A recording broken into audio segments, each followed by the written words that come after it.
जय श्री राम। हिंदू धर्म में महिलाओं को बहुत उच्च दर्जा प्राप्त है। इतना ही नहीं, हिंदू धर्म में तो औरतों को देवी की तरह माना जाता है।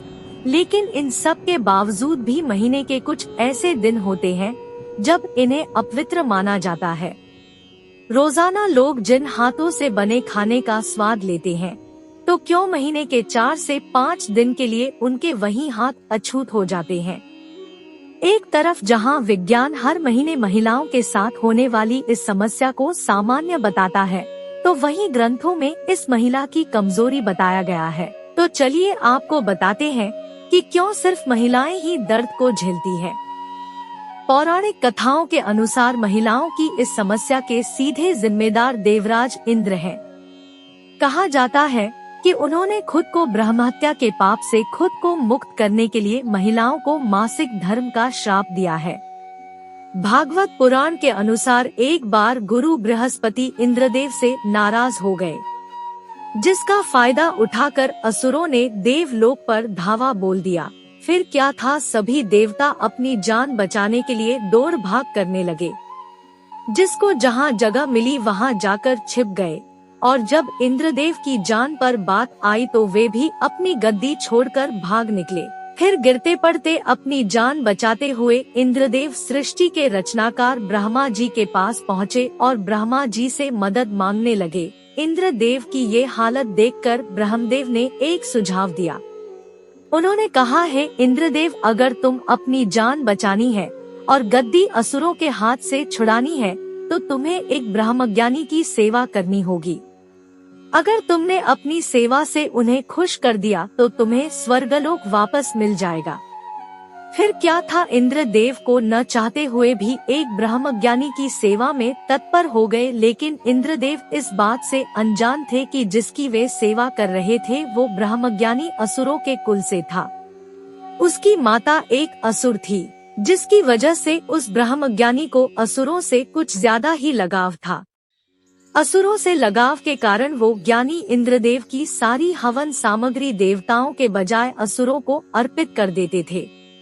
जब इस बात का पता इंद्रदेव को लगा तो उन्होंने क्रोध में आकर उस ज्ञानी की हत्या कर दी, जिसकी वजह से उन पर ब्रह्महत्या का पाप लग गया, जिससे वे सदमे में आ गए।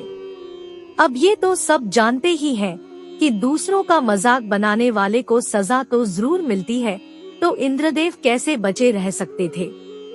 देवलोक तो पहले से ही असुरों के हाथ में था, जान भी बीच अधर में थी, उसके ऊपर ब्रह्महत्या का पाप। इतना सब कुछ एक साथ हो गया कि इंद्रदेव कुछ समझ ही नहीं पा रहे थे कि वे क्या करें।